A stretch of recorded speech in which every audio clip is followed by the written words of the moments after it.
Hello बच्चों, स्वागत है आपका अपने YouTube channel math plus YT पर। और हम लेकर चल रहे थे सारणिक को। सारणिक में हमारे पास 7 पार्ट हो चुके थे। पिछले पार्ट में हमने बात की थी उपसारणिक और सहखंडों की। यदि आपने अभी तक वो वीडियो नहीं देखा है तो प्राई बटन में आपको लिंक दिया जा रहा है, वहाँ से आप उस वीडियो को देख सकते हैं। आज का टॉपिक है वो हमारे पास है अवयव का सहखंड मैट्रिक्स ज्ञात करना। तो मैट्रिक्स की सहखंड मैट्रिक्स होती क्या है, यानी सहखंड मैट्रिक्स को एडजेंट मैट्रिक्स भी कहते हैं। तो एडजेंट मैट्रिक्स होती क्या है, इसके अलावा हम और बात करेंगे यहाँ पर, वो है इन्वर्स मैट्रिक्स प्राप्त करना। तो इन्वर्स मैट्रिक्स कैसे ज्ञात की जा सकती है एडजेंट मैट्रिक्स की सहायता से। तो ये दो टॉपिक आज हम यहाँ पर डिस्कस करने वाले हैं। सबसे पहले हम बात करेंगे अवयव के सहखंड की। सहखंड होता क्या है, इसकी शुरुआत करें उससे पहले आपसे एक रिक्वेस्ट है, यदि आप मेरे चैनल पर नए हैं तो प्लीज़ चैनल को सब्सक्राइब कर लीजिए, बेल आइकन में ऑल प्रेस कर लीजिए ताकि आगे आने वाले वीडियोज़ के नोटिफिकेशंस आपको मिलते रहें। तो चलिए शुरू करते हैं हम आज के वीडियो को। देखिए, हमने मैट्रिक्स पढ़ी है कि कोई मैट्रिक्स ए है, अवयव ए है और उस अवयव के संगत अवयव हैं, उनको हम ए आई जे से रिप्रेजेंट करते हैं। और इन्हीं संगत ए आई जे के जो सहखंड हैं, अभी पिछले ही वीडियो में बताया कि सहखंड हैं, उनको हम ए आई जे, कैपिटल ए आई जे से प्रदर्शित करते हैं। तो ये हमने पिछले वीडियो में जाना कि सहखंड होता क्या है। एक अवयव के लिए होता है, तो जितने भी अवयव होंगे उन सभी के सहखंड होंगे। तो जब यदि आपको सहखंड ज्ञात है तब सहखंड मैट्रिक्स वो क्या कहलाएगी। तो इन सहखंडों से बनी हुई कोई मैट्रिक्स होगी जिसको कि आप यूँ भी लिख सकते हो ए आई जे। ये जो मैट्रिक्स आपके पास बनेगी ये मैट्रिक्स सहखंड मैट्रिक्स कहलाएगी। कैसे कहलाएगी? सहखंड मैट्रिक्स कहलाएगी। और इसे शॉर्ट में लिखने का तरीका है, इसे लिखते हैं एडजॉइंट ए। क्या लिखा करते हैं? Adjoint A. A D J ये एडजॉइंट को रिप्रेजेंट करता है और कौन सी मैट्रिक्स की है? ए मैट्रिक्स की एडजॉइंट है, इसलिए एडजॉइंट ए लिखा गया है। तो ये मान आपके पास इस फॉर्म में होगा। मान लीजिए मेरे पास ए मैट्रिक्स है, वो कोई 2x2 क्रम की है, तो यानी क्या बन जाएगा? A11, A12, A21 या A22, इस टाइप की आपके पास एक मैट्रिक्स है। तो इसकी जो सहखंड मैट्रिक्स होगी एडजॉइंट ए होगी। वो क्या होगी?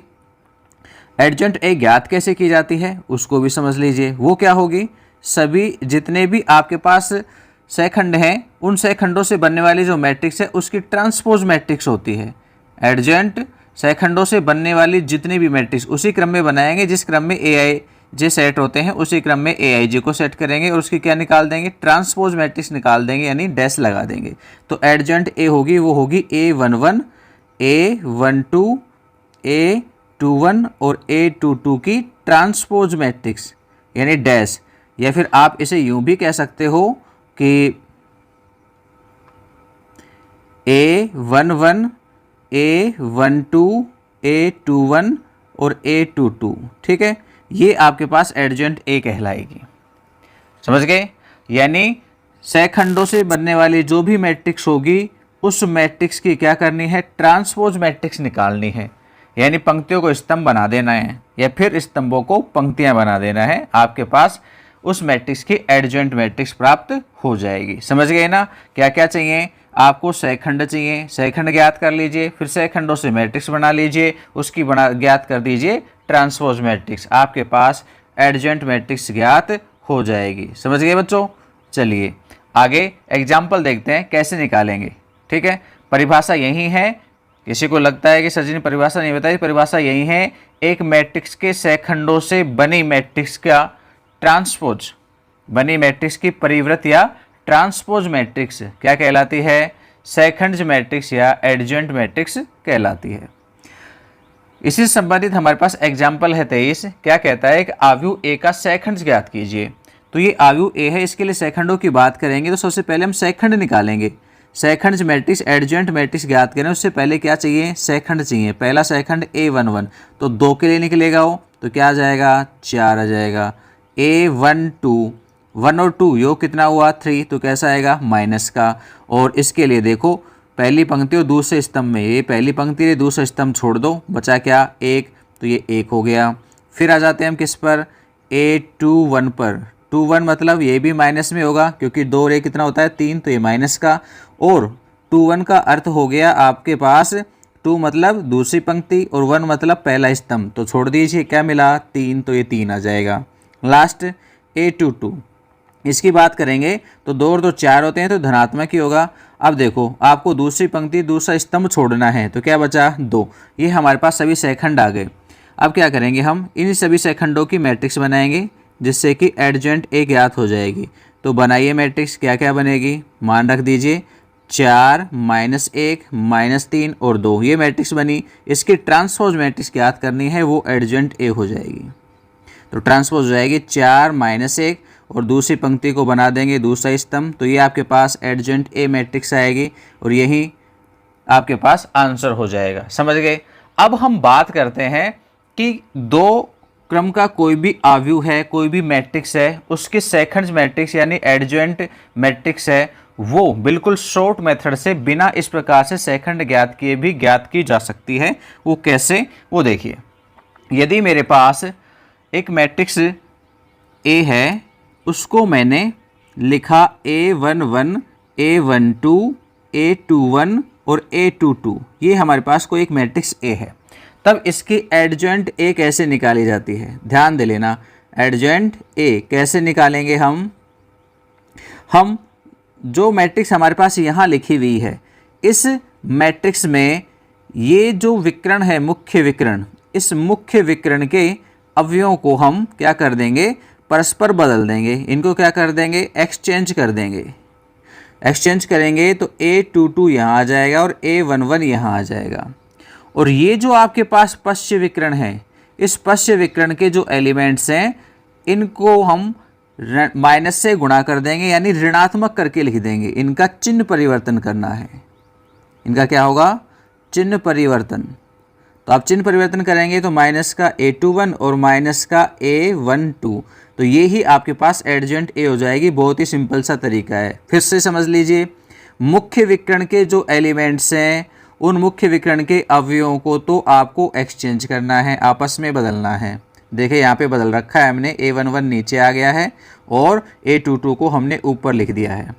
और जो पश्य विकर्ण है, इस पश्य विकर्ण में आपको क्या करना है चिन्ह बदलना है, प्लस का है तो माइनस का कर दो, माइनस का है तो प्लस का कर दो। आपके पास 2 कोटि के अवयवों की एडजेंट मैट्रिक्स ज्ञात हो जाएगी। समझ गए। तो आगे कहीं भी जरूरत पड़ेगी हम इसी प्रकार से एडजेंट ए को तुरंत ज्ञात कर लेंगे।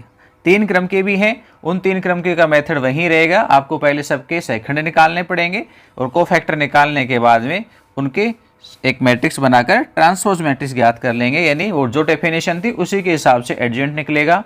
2 कोटि वाली जो जितनी भी मैट्रिक्स हैं उनके लिए हमारे पास शॉर्ट फॉर्मूला था, वो हमने आपको बता दिया। चलिए नेक्स्ट देखते हैं हम आगे। एडजेंट मैट्रिक्स ए है, वो मैट्रिक्स ए के साथ में एक विशेष फॉर्मूला रिप्रेजेंट करती है।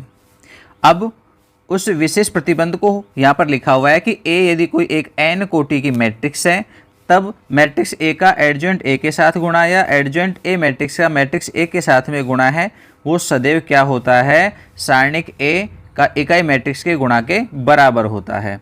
ये होता है या नहीं होता है, बस ये जरूरी नहीं है कि कैसे होता है, आपको ये याद रहना चाहिए। हालांकि हम तो समझाने वाले हैं कि ऐसा क्यों होगा, वैसे आपको एक कथन याद रहना चाहिए कि एक मैट्रिक्स और उसकी एडजेंट मैट्रिक्स का गुणा है वो सदैव उस मैट्रिक्स के सारणिक और इकाई मैट्रिक्स के गुणा के बराबर होता है। ठीक है।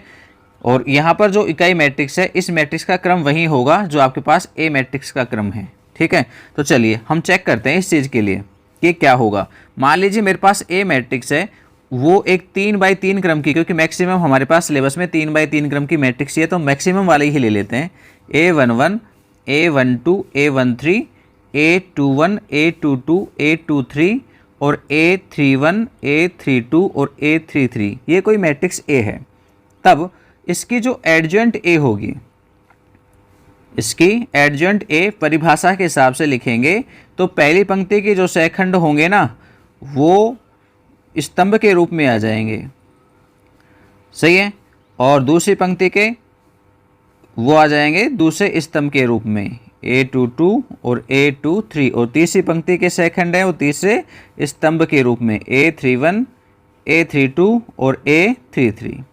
अब जैसा कि यहाँ पर दिया गया है, हम मैट्रिक्स ए को किससे गुणा करेंगे? एडजॉइंट ए से गुणा करेंगे। तो हम एडजॉइंट ए से मैट्रिक्स ए को गुणा कर देते हैं। चलो हमने रख दिया, ये लो मैट्रिक्स ए के लिए मान A11, A12, A13, A21, A22, A23, A31, A32 और A33। इसे हम स्मॉल ए है भाई, इसे हम A11, A12, A13, A21, A22, A23 और A31, A32 और A33 से मल्टीप्लाई करेंगे। अब मैट्रिक्सों का गुणा करना है आपस में, तो हमें पता है पंक्ति का किससे गुणा होता है? स्तंभ से गुणा होता है। तो A11 गुणा होगा A11 से, तो A11 मल्टीप्लाई होगा A11 से। फिर A12 का मल्टीप्लाई होगा किससे? A12 से। फिर A13 का मल्टीप्लाई होगा, वो होगा कैपिटल A13 के साथ में। ठीक है, ये जोड़ दिया हमने इनका। ऐसे ही फिर हम दूसरे पहली पंक्ति की जो संगत अवयव है उनको दूसरे स्तंभ के संगत अवयवों के साथ में गुणा करेंगे। अब ये पता है, ये वाले जो हमारे पास सेकंड लिखे हुए हैं ये दूसरी पंक्ति के सेकंड हैं और यहाँ हम पहली पंक्ति के अवयवों के साथ गुणा कर रहे हैं। तो पिछले वाले वीडियो में हमने एक चीज़ समझाई थी कि एक पंक्ति के अवयवों को किसी दूसरी पंक्ति या स्तंभ के सेकंडों के साथ गुणा करके जोड़ते हैं तो उनका मान कितना होता है? 0 होता है। ऐसे ही फिर तीसरे में भी क्या हो जाएगा? 0 हो जाएगा। फिर यहाँ जाएंगे दूसरी पंक्ति के ऊपर, तो जब दूसरी पंक्ति को हम करेंगे पहले स्तंभ के साथ में गुणा तो भी मान 0 होगा, और दूसरी पंक्ति को दूसरे स्तंभ से करेंगे तो वो उसी के सेकंड है। और जब हमने बताया एक पंक्ति के संगत अवयवों के उसी के संगत सेकंडों के साथ में गुणा करके योग करते हैं तो वो किसके बराबर होता है? वो तो उस मैट्रिक्स के सारणिक के मान के बराबर होता है। तो ये किसके बराबर आ जाएगा? सारणिक ए के रूप में। ये मान भी किसके बराबर होगा? सारणिक ए के रूप में। बताया है ना पिछले वीडियो में ये चीज़ समझाई गई थी, तो ये सारणिक ए ही होगा। फिर हम अन्य तीसरे स्तंभ से करेंगे तो वो 0 बनेगा।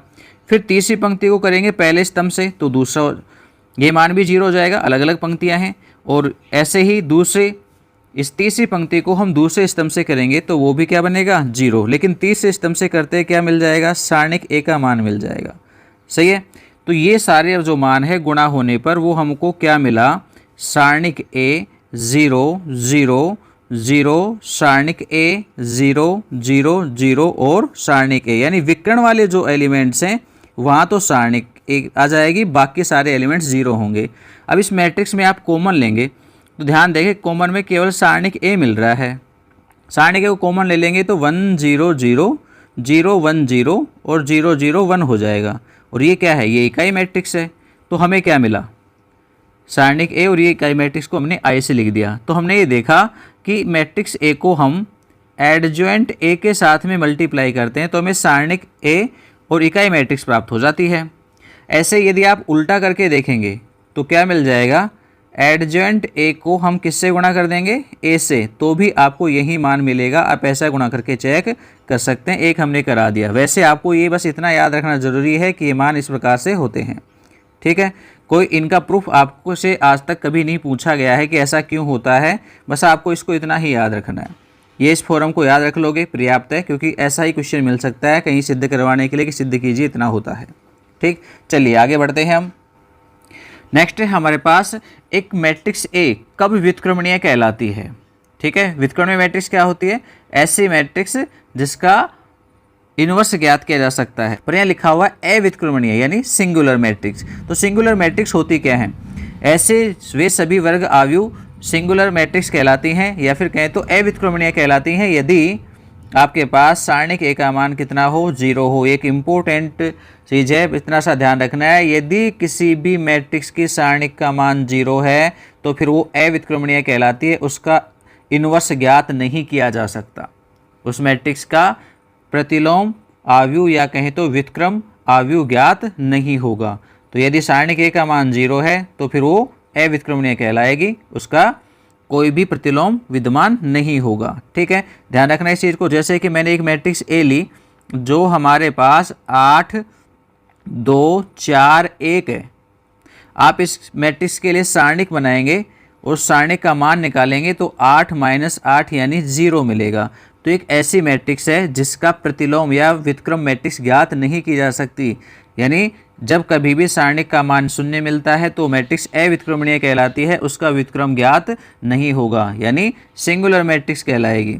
ठीक है, चलिए एक और डेफिनेशन व्युत्क्रमणीय मैट्रिक्स की। व्युत्क्रमणीय मैट्रिक्स क्या होती है? यानी एक ऐसा वर्ग मैट्रिक्स या कहें तो स्क्वायर मैट्रिक्स, ये बहुत इंपॉर्टेंट है, स्क्वायर दोनों ही जगह पर। तो एक ऐसा वर्ग मैट्रिक्स ए व्युत्क्रमणीय या कहें तो नॉन सिंगुलर कहलाता है। कब कहलाता है? जब उस मैट्रिक्स के सारणिक का मान है वो नॉट इक्वल टू 0 हो, यानी 0 नहीं हो।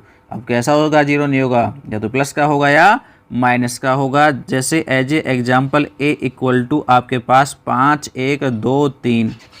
ठीक है, ये कोई मैट्रिक्स है। इस मैट्रिक्स की हम कोई सारणिक बना देते हैं, तो मैट्रिक्स की जो सारणिक बनेगी वो 5 3 2 1, और इसका मान जब हम निकालेंगे तो 5 माइनस 6 कितना मिला? -1। इसका मतलब है सारणिक ए का मान -1 है, वो 0 के बराबर नहीं है, और 0 के बराबर नहीं है तो ए कैसी कहलाएगी?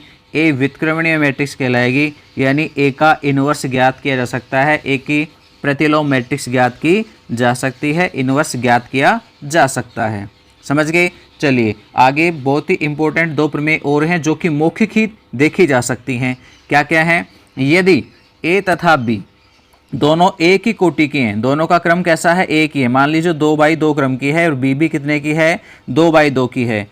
व्युत्क्रमणीय आव्यूह है तो ए बी तथा बी ए, तो ए बी का क्रम क्या होगा? ऑब्वियसली 2/2 ही होगा, और बी ए का उसका भी ऑब्वियसली 2/2 ही होगा।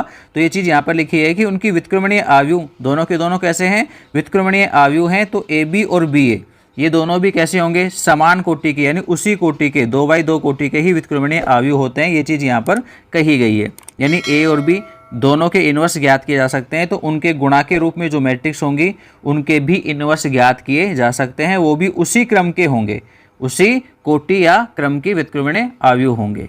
तो कॉमन सी बात है, ध्यान रखना है इस चीज़ को। और ऐसे ही प्रमेय 3 है, वो भी यही चीज़ कह रही है। क्या कहती है? कि आव्यूह जो हैं, मैट्रिक्स जो हैं, उनके गुणनफल का सारणिक निकाला जाए। तो सारणिक है वो सारणिक दोनों मैट्रिक्सों की जो सारणिक होंगी अलग अलग, उनके गुणा के बराबर होता है। तो यानी 2 मैट्रिक्स ए और बी हैं, उन दोनों मैट्रिक्स ए और बी का गुणा किया गया, फिर उसकी सारणिक का मान निकाला गया। वो सारणिक का मान मैट्रिक्स ए की सारणिक और मैट्रिक्स बी की सारणिक के गुणा के बराबर ही होता है। यानी बट गया है, वितरित हो गया है, समझ लीजिए। सारणिक है वो वितरित हो जाएगी एज इट इज, उसी क्रम में जिस क्रम में वो हैं। तो ये आपके पास ऐसे कैसे हो जाएगा मान? ए बी की सारणिक है तो ए की सारणिक गुणा बी सारणिक बन जाएगा। ठीक, समान कोटि की होंगी तभी होगा, ये भी ध्यान दे लेना, क्योंकि गुणन संभव तभी होगा। बात सभी जगह वर्ग आव्यूह की हो रही है यहाँ पर। ठीक है ना, सारणिक केवल वर्ग आव्यूह के ही निकालते हैं, तो ऑब्वियसली अपने आप ही है अंडरस्टूड कि सभी मैट्रिक्स कैसी होंगी? वर्ग मैट्रिक्स होंगी। चलिए एक और इम्पोर्टेंट प्रमेय है, वो आ गई है इनवर्स मैट्रिक्स पर आधारित। क्या कह रहा है? एक वर्ग आव्यूह ए के व्युत्क्रम का अस्तित्व है, यानी उसका प्रतिलोम विद्यमान होगा। कब विद्यमान होगा? यदि और केवल यदि ए कैसी है? व्युत्क्रमणीय आव्यूह है। व्युत्क्रमणीय आव्यूह कब होती है? जब सारणिक ए नॉट इक्वल टू 0 हो। तो यहाँ पर सीधा सा कहा गया है कि ए इनवर्स विद्यमान होगा यदि और केवल यदि। कब? जब सारणिक ए नॉट इक्वल टू 0 हो। यानी इनवर्स मैट्रिक्स तभी मिलेगी जब सारणिक का मान है वो 0 नहीं हो। या उल्टा कह दीजिए, यदि आपको ये दे रखा है कि ए इनवर्स, यानी एक मैट्रिक्स का इनवर्स विद्यमान है, इट मीन्स वहाँ कन्फर्म है कि सारणिक का मान है वो 0 नहीं होगा। तो हम दोनों ही कंडीशन में इधर भी बात करेंगे और इधर भी बात करेंगे। ये सत्य है तो ये प्रदर्शित करेंगे कि ये भी सत्य है, और उल्टा यदि ये लेकर के चलते हैं कि सारणिक ए नॉट इक्वल टू 0 है तो हम ये प्रदर्शित करेंगे कि ए इनवर्स कैसा है? विद्यमान है। तो दोनों चीज़ों को लेंगे, एक बार इधर और एक बार इधर। तो चलिए शुरू करते हैं हम इसे। आपको तो बस केवल इतना सा ध्यान रखना है कि व्युत्क्रम मैट्रिक्स तभी प्राप्त होती है जब वो एक व्युत्क्रमणीय मैट्रिक्स होगी, यानी सारणिक ए नॉट इक्वल टू 0 होगा। बस ये प्रतिबंध याद रहना चाहिए, इनवर्स मैट्रिक्स निकालने के लिए एक आवश्यक शर्त है, ये ध्यान रहे आपको। तो सबसे पहले हम ये चीज़ लेकर के चल लेते हैं पहली कंडीशन को, कि ए का व्युत्क्रम विद्यमान है। क्या मान लिया हमने? माना ए एक व्युत्क्रमणीय आव्यूह है,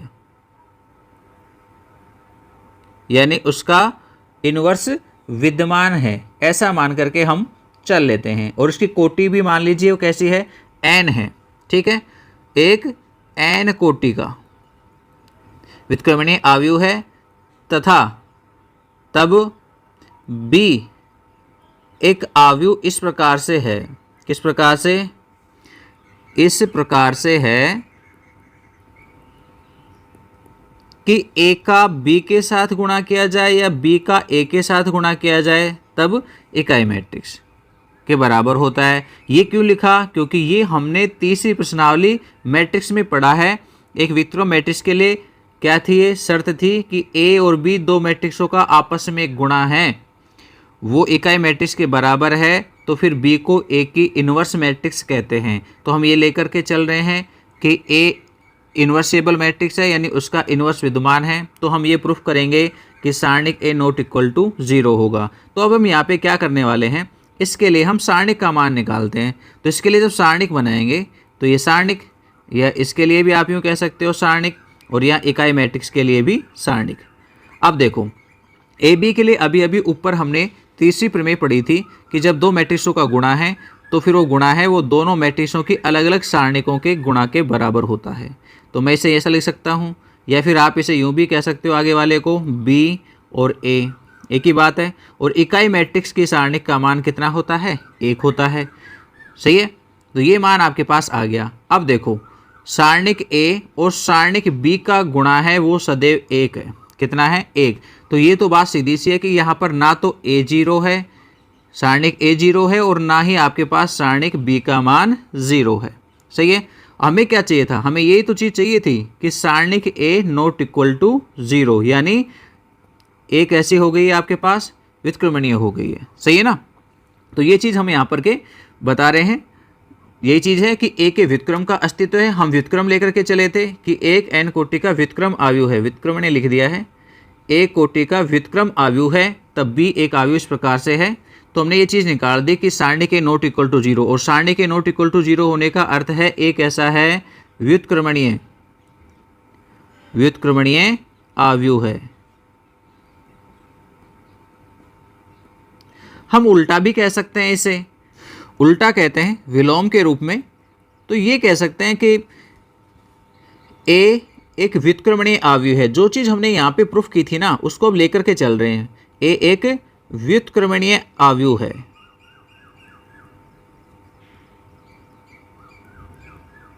व्युत्क्रमणीय अवयव है, तो क्या हो जाएगा, सारणिक a का मान नॉट इक्वल टू 0 होगा, सही है। और ऊपर हमने एक प्रमेय पढ़ी थी, प्रमेय जो कि एडजेंट a के लिए एक इम्पोर्टेंट प्रतिबंध था। तो प्रमेय एक क्या कहती है हमको कि एक मैट्रिक्स a और उसके एडजेंट a, इसका गुणा या फिर एडजेंट a और मैट्रिक्स a का जो गुणा है वो आपके पास सारणिक a i इकाई मैट्रिक्स के गुणा के रूप में होता है। अब हम क्या करते हैं, यहाँ पर पूरे में सारणिक a का भाग दे देते हैं। प्रमेय फर्स्ट में सारणिक a का भाग दे देते हैं। तो भाग देंगे तो क्या मिल जाएगा, a और एडजेंट a बटे में सारणिक a, सही है। यहाँ हो जाएगा एडजेंट a बटे में सारणिक a और मैट्रिक्स a गुणा में, और सामने इकाई मैट्रिक्स, ये बनेगा। अब आप ध्यान से देखो, a ये जो कंप्लीट एडजेंट a बटे सारणिक a है, इसको मैं b लिख दूं तो क्या बन जाएगा आगे, ba इक्वल टू i, और ये किसका प्रतिबंध है, व्युत्क्रम मैट्रिक्स होने का प्रतिबंध है। तो यहाँ पर b क्या बन जाएगी, व्युत्क्रम मैट्रिक्स बन जाएगी किसकी, a की। तो इसका मतलब है a एक b एक व्युत्क्रम मैट्रिक्स है, किसकी, व्युत्क्रम मैट्रिक्स है, किसके व्युत्क्रम है, b a की, b a की व्युत्क्रम मैट्रिक्स है। इट मीन्स a इनवर्स है, और a इनवर्स का मान किसके बराबर होगा, b के ही बराबर होगा। और b का मान क्या है, एडजेंट a बटे सारणिक a। ये बहुत ही इंपॉर्टेंट फॉर्मूला है हमारे पास इनवर्स निकालने का, ध्यान रखना है। अब आपको किसी भी मैट्रिक्स का एडजेंट a की सहायता से इनवर्स निकालना है, सेकंड्स मैट्रिक्स की सहायता से इनवर्स निकालना है, तो पहले निकालना पड़ेगा एडजेंट a और उसमें उसके सारणिक का मान का भाग देना है, इनवर्स मैट्रिक्स प्राप्त हो जाएगी। तो आप इसे ज़रूर याद रखें, ये एक इम्पोर्टेंट फॉर्मूला आपके सामने निकल करके आया है। चलिए इसे आगे हम कुछ उदाहरण हैं उनको देख लेते हैं। कुछ इंपॉर्टेंट सारी चीज़ें फिनिश हो चुकी हैं, जो कुछ बताया उससे संबंधित उदाहरणों में आपके पास उदाहरण 24 है। एक मैट्रिक्स ए मिली है तो कह रहा सत्यापित कीजिए, ए को एडजेंट ए से गुणा करेंगे तो आपके पास सारणिक ए और आई आएगा। ऊपर हमने ऐसा प्रूफ भी किया था। तो सबसे पहले हम निकालेंगे यहाँ पर ए के जितने भी सहखंड हैं उन सभी सहखंडों को ज्ञात कर लेंगे। सबसे पहला सहखंड A11 क्या होगा, यहाँ से 4 को 4 से गुणा करेंगे तो 4 चौक 16 और माइनस में 3 तिया 9, 3 3 के साथ होगा तो 9, तो आपके पास मिल जाएगा कितना 7। नेक्स्ट आ जाएगा A12 की हम बात करेंगे तो यहाँ पर गुणा होगा 1 4 से तो 4 माइनस में आएगा और 3 को 1 से करेंगे तो 3, तो ये मिल जाएगा माइनस का 1। ध्यान दे लेना 1 और 2 योग 3 हो रहा है, तो ये चीज़ आपको ध्यान रखनी है, एक बार प्लस का और एक बार माइनस का, ये चलता रहेगा क्रम। इसके अलावा A13 पे आ जाते हैं, मैं फटाफट निकाल देता हूँ सारे, आप निकाल कर देख लेना। 3 - 4 ये मिलेगा माइनस का 1। नेक्स्ट पे आ जाते हैं A21 पर। A21 को निकालेंगे तो माइनस में आएगा, 3 चौक 12 होंगे और माइनस में 9, इट मीन्स माइनस का 3 हो जाएगा। नेक्स्ट आ जाएंगे हम A22 पर। A22 को ज्ञात करेंगे तो 4 और माइनस में 3, तो ये 1 आ जाएगा। A23 की हम बात करेंगे तो ये माइनस में आएगा और 3 माइनस का 3, तो ये 0 हो जाएगा। नेक्स्ट A31 पे आते हैं हम, तो ये आपके पास 3 तिया 9 और माइनस के 12, इट मीन्स माइनस का 3। और A32 इसे ज्ञात करेंगे हम, तो इस 3 के लिए 1 को 3 से करने पर 3 ही मिलेगा और 1 को 3 से करेंगे तो फिर से 3 यानी 0 आ जाएगा।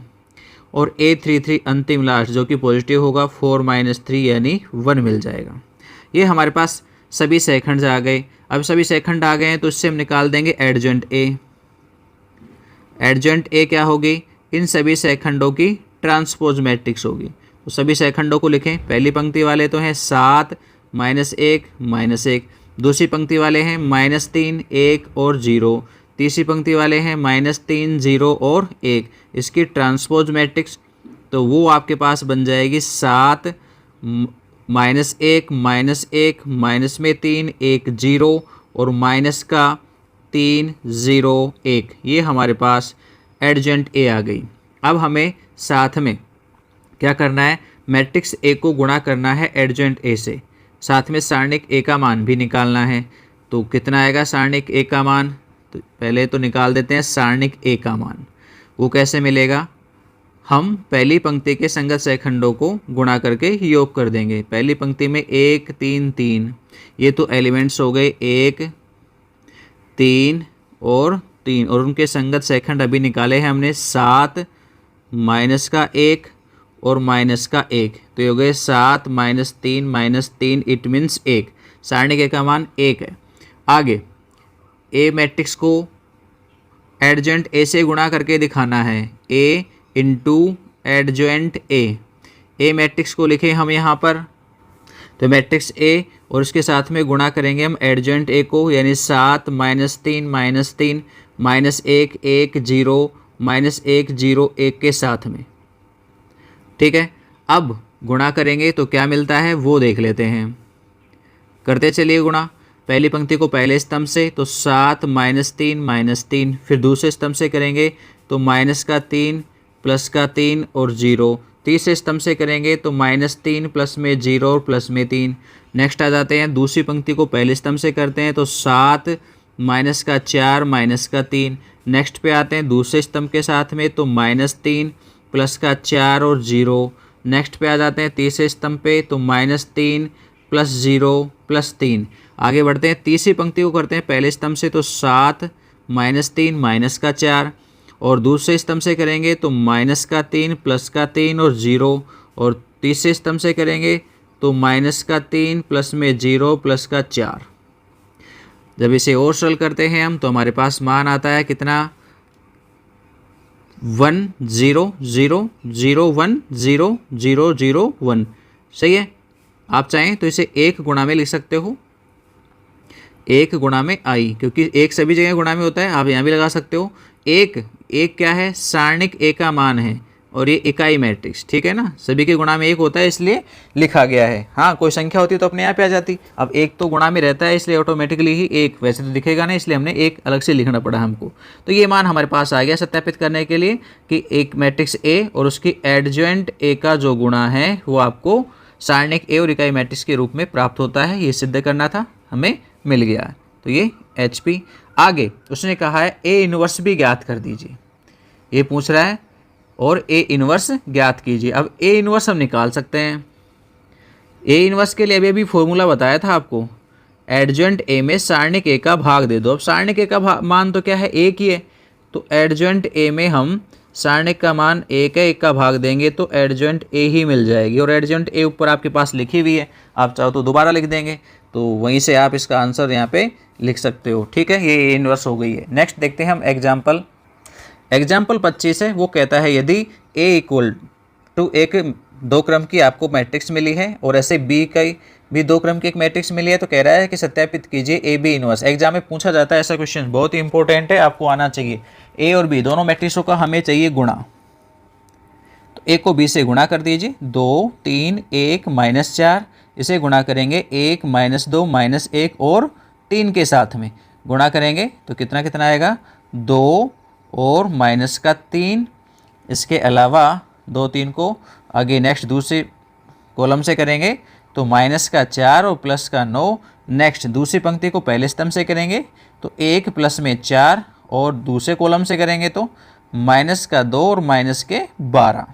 ठीक है, सरल किया गया। तो ए बी जो मैट्रिक्स है वो हमारे पास आ जाएगी -1 5 5 और -14। यहाँ से हम इसके सारणिक का मान निकालेंगे, तो सारणिक का मान हमारे पास आ जाएगा 14 -25, तो ये हो गया -11। अब एडजॉइंट ए बी ज्ञात करेंगे, क्योंकि हमें तो इनवर्स चाहिए ना, तो एडजॉइंट ए बी निकालने का शॉर्ट फॉर्मूला हमने आपको बताया है। हम स्थान बदलेंगे मुख्य विकर्ण के अवयव के और पश्च विकर्ण को माइनस से गुणा कर देंगे, तो इससे हम निकाल देंगे किसको, ए बी इनवर्स को। क्या मिलेगी, एडजॉइंट ए बी बटे में सारणिक ए बी। अब एडजॉइंट ए बी, इसमें आपके पास ये मैट्रिक्स पूरी है, -14 -5 -5 -1, उसमें सारणिक ए बी का मान का भाग देना है, यानी -11 का भाग देना है। माइनस कॉमन ले लेंगे पूरी मैट्रिक्स में से, तो आ जाएगा 1/11 14 5 5 1। ठीक, ये तो नंबर 1। आगे जो पूछा गया है वो क्या है, बी इनवर्स ए इनवर्स, तो हम बी इनवर्स ए इनवर्स भी निकालते हैं। एडजॉइंट ए निकालेंगे पहले। एडजॉइंट ए क्या बनेगी, जो मैट्रिक्स ए दे रखी है उससे एडजॉइंट ए लिख लेंगे। मुख्य विकर्ण है 2 -4, तो ये हो जाएगा -4 और 2 उल्टा। पश्च विकर्ण है 1 3, तो हो जाएगा -1 -3। ठीक है, और वह सारणिक ए का मान निकालेंगे तो हम यहाँ से निकाल लेंगे, 2 को गुणा करेंगे -4 से -8 और 1 को 3 से करेंगे तो -3, तो 8 3 11 हो जाएंगे, तो ये जाएगा -8 -3 यानी -11। सही है, इसलिए ए इनवर्स की वैल्यू आ जाएगी एडजॉइंट ए बाई सारणिक ए, वही वैल्यू सेम पहले की तरह ही जैसा था। क्या होगा, -11 का भाग देंगे और -4 -3 -1 और 2, या माइनस कॉमन ले लेंगे तो 1/11 4 3 1 और -2 हो जाएगा। माइनस से गुणा करके कॉमन निकाला जा सकता है नीचे 2 में से, तो -2 बन जाएगा। ऐसे ही एडजॉइंट बी ज्ञात करेंगे। एडजॉइंट बी मैट्रिक्स बी से प्राप्त किया जा सकता है। मुख्य विकर्ण के अवयवों के स्थान बदलेंगे। बी है 1 -2 -1 और 3, मुख्य विकर्ण 1 3 है, स्थान बदलेंगे तो क्या हो जाएगा 3 1, और पश्च विकर्ण के चिन्ह बदलेंगे तो 1 और 2 पहले माइनस के थे अब कैसे हो जाएंगे प्लस के। साथ ही हमें चाहिए मैट्रिक्स बी की सारणिक का मान, वो कितना होगा वो यहाँ से वापस निकाल सकते हो। 1 को 3 से गुणा कर लेंगे और 1 को 2 से गुणा कर लेंगे, तो 3 में से 1 घटा देंगे, 3 में से 1 को 2 से गुणा करेंगे घटाएंगे तो 2 घट जाएगा, मान 1 आ जाएगा। अब हमें चाहिए बी इनवर्स, बी इनवर्स निकालने का भी वही तरीका, एडजेंट बी में सारणिक बी का मान का भाग दे देंगे। अब सारणिक बी तो एक ही है, तो ये एडजेंट बी के साथ ही बराबर हो जाएगी, और एडजेंट बी कितनी है, 3 2 1 1। ठीक है, अब क्या करना है, हमें बी इनवर्स को ए इनवर्स से गुणा करना है। अब B inverse A inverse, B inverse अभी अभी निकाली 3 2 1 1, और ए इनवर्स का मान 1/11 और मान था 4 3 1 माइनस का 2, कितना आ जाएगा, 1/11 तो बाहर, 3 को 4 से करेंगे 12, 2 को 1 से करेंगे तो 2। नेक्स्ट दूसरे स्तंभ के साथ करेंगे तो 3 3 9 और माइनस के 4। नेक्स्ट दूसरी पंक्ति को करेंगे पहले स्तंभ से तो 4 + 1, और दूसरे स्तंभ के साथ करेंगे तो 3 माइनस में 2। तो ये हमारे पास मान आया 1/11 14 5 5 1।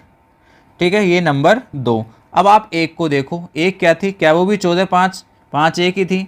समीकरण 1 14 5 5 1 यही है, सेम है, तो 1 और 2 समान है, तो 1 व 2 से 1 व 2 से क्या मिला, ए बी का whole inverse equal to B inverse A inverse होता है। एक इम्पोर्टेंट क्वेश्चन है, ऐसे क्वेश्चन एग्जाम में पूछे जाते हैं, फिर से कह रहे हैं तो आपको आने चाहिए। चलिए 26वां क्वेश्चन देखिए क्या कहता है, प्रदर्शित कीजिए कि आव्यूह ए है, उस समीकरण a² माइनस का 4a + i equal two O क्या है, 0 मैट्रिक्स है, जहाँ i 2/2 कोटि का एक दशमलव आव्यूह है और o 2/2 कोटि का एक शून्य आव्यूह है। इसकी सहायता से ए इनवर्स भी ज्ञात करना है आपको। पहले तो ये सत्यापित करना है, इस समीकरण को प्रूफ देना है आपको। तो सबसे इस समीकरण में हमारे पास a² आ रहा है, तो सबसे पहले हम निकालेंगे a² कैसे ज्ञात किया जाएगा, मैट्रिक्स ए को 1 से ही ए के साथ में ही गुणा करेंगे, 2 3 1 2 के साथ ही गुणा कर देंगे, तो गुणा करेंगे तो मिलेगा 2 दूनी 4 प्लस में 3। नेक्स्ट दूसरे स्तंभ से करेंगे तो 2 3 6 और 3 दूनी 6। फिर दूसरी पंक्ति को पहले स्तंभ से करेंगे तो 1 को 2 से करने पर 2 और 2 को 1 से करने पर ये भी 2। दूसरे स्तंभ से करेंगे गुणा तो 3 और 2 दूनी 4।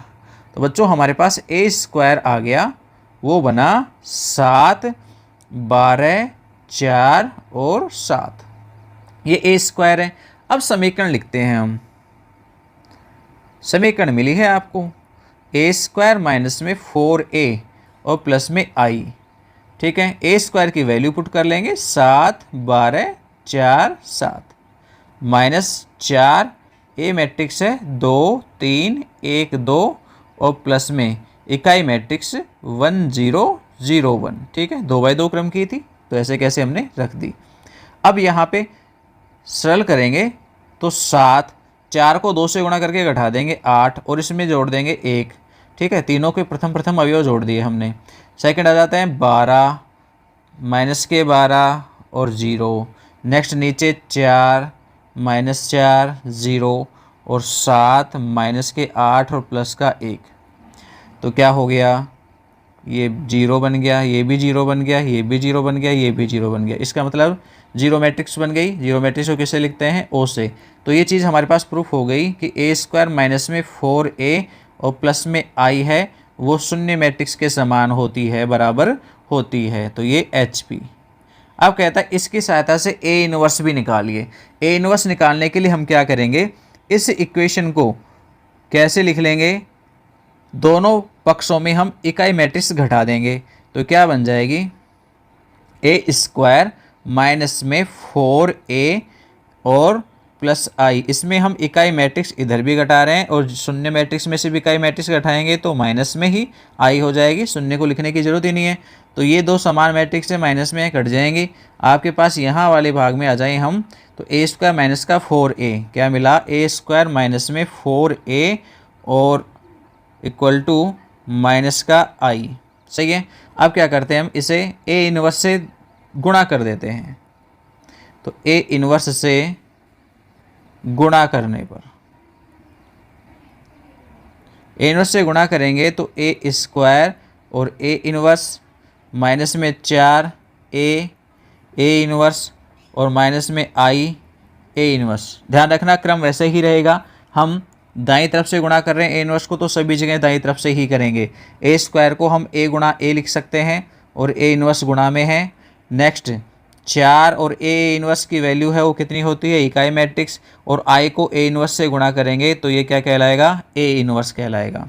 तो ये हो गया ए आई माइनस का 4i इक्वल टू माइनस में ए इनवर्स, और समीकरण को माइनस से गुणा कर देंगे तो 4i तो पॉजिटिव हो जाएगा और ए का आई के साथ में गुणा होगा, इकाई मैट्रिक्स से गुणा करने पर वही मैट्रिक्स प्राप्त होती है, और इधर प्लस में ए इनवर्स हो जाएगा। बस वैल्यूज़ पुट कर लीजिए, 4i की जगह पर 1 0 0 1 और इसमें से घटाना है मैट्रिक्स ए को। मैट्रिक्स ए की वैल्यू थी 2 3 1 2, यही है ना, एक बार वो कंफर्म कर लेते हैं। 2 3 1 2 ये हमारे पास मैट्रिक्स ए की वैल्यू है, तो हम यहाँ पे रख देंगे 2 3 1 2 2 3 1 2, तो आपके पास ए इनवर्स आ जाएगी। तो ए इनवर्स इक्वल टू 4 - 2 और 0 - 3 0 - 1 और 4 माइनस में 2, तो ए इनवर्स हो गई आपके पास 2 - 3 -1 और 2। ठीक है, तो ये हमने समीकरण की सहायता से ए इनवर्स निकाला है। कैसे निकालते हैं वो चीज़ समझ में आ गई होगी। तो डियर स्टूडेंट्स, आज के वीडियो में इतना ही। नेक्स्ट वीडियो में हम फिर मिलेंगे, तब तक के लिए इजाज़त दीजिए। और हाँ, वीडियो को लाइक करना और शेयर करना ना भूलें। बाय।